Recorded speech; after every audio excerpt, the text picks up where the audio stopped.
안녕하십니까. 처세 전문 변호사 고성채입니다. 오늘의 주제는 우리나라는 자유경제 체제가 아니다. 물음표 했습니다. 금전소비대차에 대해서 요즘 전부 다 과세를 하고 있거든요.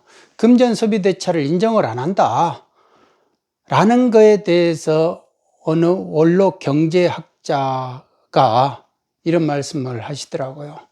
이거는 완전히 우리나라가 자유경제 체제가 아니다. 어떻게 해서 부모로 재력이 있는 부모한테 돈을 못 빌린다는 걸 인정을 안 하느냐. 은행의 대출금을 은행에서만 돈을 빌리게끔 하고 그거는 인정해주고 부모한테 돈 빌리는 건 인정 안 해주는 게 그게 어떻게 해서 그 자유경제 체제에 맞는 말이냐. 이거는 헌법을 유린하고 있다. 헌법에 반한다. 라고 이렇게까지 말씀을 하십니다. 요즘 2015년부터 2016년, 2017년, 2018, 2019 이런 식으로 계속 이제 증여세 과세를 하고 있어요. 지금 단계에서 이렇게 가고 있다 이겁니다. 역으로. 그러니까 2015년에 내가 금전소비대차로 해가지고 주택을 샀다. 아니면은 자금 출처가 불분명해가지고 이렇게 샀다. 이런 것들이 지금 걸리고 있다 이겁니다. 지금 걸리고 있다. 라는 겁니다. 그동안 까마득하게 잊고 있었죠. 그러니까 내가 그래서 자금 출처를 대라 그러니까 금전소비대차를 했다. 부모로부터 재력이 있는 부모로부터 빌렸다. 그러면 차용증이 있느냐? 이게 차용증이 있지 않느냐? 그러면 이자를 줬느냐? 이자 줬지 않느냐? 그런데 왜 이자금 주기로 한 그 날짜에 안 들어가느냐? 아니, 그거 조금 늦게 들어갈 수도 있고, 5일 늦게 들어갈 수도 있고, 또 코로나 때문에 한 3달 늦게 들어갈 수도 있는 거지. 돈 들어갔지 않느냐. 내가 3억을 빌렸는데 8천만 원 들어갔다. 갚았다. 그리고 이자는 계속 갚았다. 계속. 그런데 왜 100만 원 주기로 했는데 25만 원 밖에 안 줬냐. 아니, 그러니까 사정상 계속 이렇게 밀려서 지금 그래도 돈은 이렇게 갚지 않느냐. 만기가 어느 정도 되느냐? 5년이다. 그러면 그동안에 그래도 계속 돈을 이렇게 했지 않느냐? 라고. 아니, 그건 인정 안 한다. 그리고 자식이 이렇게 돈을 빌렸다 이거예요, 자식이. 당신 소득이 얼마냐? 연 얼마냐?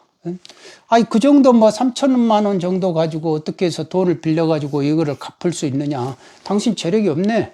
라는 식으로. 그러니까 금전소비대차 인정을 안 해, 우리가. 그러니까 인정을 안 했으니까 당신은 이거 소비대차로 돈을 빌린 게 아니라 그냥 증여받은 거야. 라고 지금 이런 식으로 판단을 해요. 과세를 하면은 또 이렇게 불복을 심판해야 될 그런 데에서는 맞네. 이렇게 해버리는 거예요. 그러니까 지금 금전소비대차로 뭐를 이렇게 자금 출처를 댄다? 그게 가능하다. 막 이렇게 말씀했잖아요. 근데 막상 실전에서는, 현장에서는요, 지금 전투하고 있어요. 전투하는 현장에서는 이거 안 먹힌다니까요. 막 저쪽에서 미사일을 쏘면 내가 그걸 얼른 발칸포로 팡팡 쏴가지고 격추를 시켜버려야 되는데, 이 금전소비대차 논리로 이렇게 발칸포로 팡팡 쏘는데 전부 다 빗겨나가버려요. 결국은 이런 식이 되면은 소송으로 가가지고 이제 소송에서 법원 판사님한테 판사님 이렇게 하면서 해야 되는데 판사님도 돈을 안 빌려본 사람들이 많다 보니까 원칙은 그렇게 돈을 주고 이렇게 할 가능성이 커요. 국가가 거짓말 하겠느냐 이런 식으로. 그러니까 일단 한번 국세청이 과세하면 그거로부터 벗어나기가 그렇게 쉽지가 않다라는 겁니다. 자금 출처 이런 것도요, 참.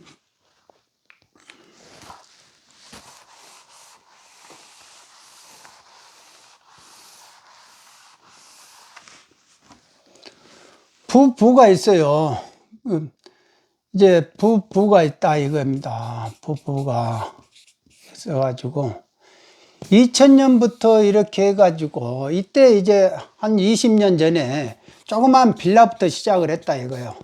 해가지고 지금은 고가 아파트를 취득을 했다.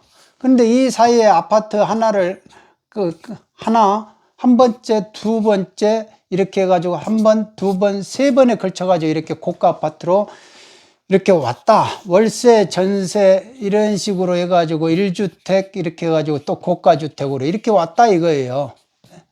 그러면은 가정주부가 어떻게 해서 고가주택을 이거를 취득을 했냐. 고가주택을.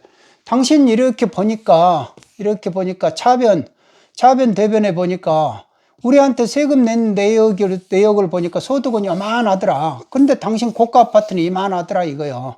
그러면 이렇게 하면은 이 정도 부분이 비어있네. 그러니까 이 차익이 있네. 이거 증여받았다. 그러니까 남편을 이렇게 소득을 보니까 남편이 소득이 이렇게 있네? 이렇게 되는 거예요. 그러면은 당연히 남편이 이쪽에다가 증여를 해줬구만, 이 부분을. 이런 식으로 이제 과세하는 게 자금 출처 조사라고 제가 말씀드렸잖아요. 증여세 세무조사 방법하고 틀리다 이거예요. 그러니까 증여세 세무조사 요건을 정확하게 갖췄느냐, 35조, 45조 요건을 갖췄느냐, 다 검토를 했대요. 그거야 이제 본인이 뭐 검토해가지고 추정이다 이렇게 해버리면 끝나는 거고. 그런데 이 부부는 일심동체여가지고 남편이 벌이가 없을 때 여자가 가정교사 하면서 생계를 꾸려가지고 남편이 이제 어느 이제 소득이 생기면서 남편의 이제 소득으로 이렇게 살게 되면서 아내가 이렇게 월세, 전세, 1주택 이렇게 고가주택으로 이렇게 알뜰살뜰 살림을 모아왔다 이겁니다. 그런데 남편은 그런 아내가 고마우니까 아내한테 다 100%를 맡겨요.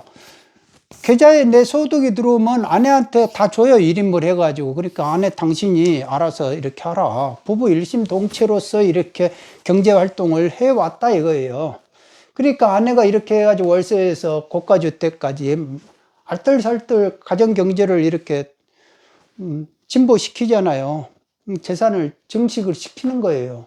그런데 지금 와가지고 보니까 당신은 소득이 이만큼 없는데 그러면 증여받은 거이 맞네 이렇게 하면서 증여세를 때려버렸다 이겁니다. 증여세가 상당히 크게 때려버렸다. 그러니까 무슨 소리 하고 있느냐, 이거 인정해달라. 우리가 부부가 일심동체인데 네 돈 내 돈 이렇게 가려가지고 할 것이 뭐가 있느냐, 인정 못 해준다. 부부별 사이인데 무슨 소리 하고 있어. 그러면 세무공무원 당신은 그러면은 월급 타면은 아내한테 안 주냐. 그러니까 생활비만 주지. 생활비만 줘야 되는 거지 무슨 뭐 다 주냐. 그러니까 부부 사이가 안 좋으면 증여세에 안 걸리고 부부 사이가 좋으면은 증여세 걸린다 이거예요. 아니 헌법에서 가정의 평화를 가정을 복돋아 가지고 혼인 생활을 보장을 해줘 가지고 출산을 장려를 하고, 아니 부부가 사이가 좋아야 출산이 되고 인구가 늘 거 아니냐 이거예요. 그런데 부부를 전다가 다 이렇게 네 돈 내 돈 이렇게 하다가 그러면 부부가 사이가 안 좋으면은 출산도 안 하고 인구가 줄어들면은 뭐 나중에 세금 거둘 것이 뭐가 있느냐 라는 식으로 이제 벌면 소리를 하더라도 나는 모르겠다. 그런 거는 정치하는 그런 사람들, 정책하는 그런 사람들이나 하는 거고. 그러면 그거는 인정해 주라. 우리가 부부 사이에 그러면 서로가 공동으로 노력해 가지고 재산을 일궜으니까, 혼인 중에 재산을 일궜다. 이 정도 재산을 일궜으니까 이 절반은 아내 거다. 0.5, 0.5는 아내 거니까 이 0.5로 인해 가지고 이 아내가 자기 명의로 이렇게 했다 이거예요. 그러면 이 고가주택은 0.5, 실제로는 아내 명의로 다 일로 돼 있지만은 실제로는 이 속에는 0.5, 0.5의 개념이다. 그리고 이게 명의신탁을 해놓은 거다. 남편이 0.5 부분은 명의신탁이다. 부동산 명의신탁은 그런 걸 인정 안 한다 그래요. 아니 부동산 명의신탁은 부부끼리는 괜찮다니까요. 그러더라도 나는 명의신탁 그런 거는 모르겠고 그냥 여기 자금 출처는 분명히 아내는 부부끼리는 별산제니까 무조건 과세. 억울합니다. 내가 불복해가지고 이제 불복해 고지서 받아가지고 억울합니다. 억울합니다.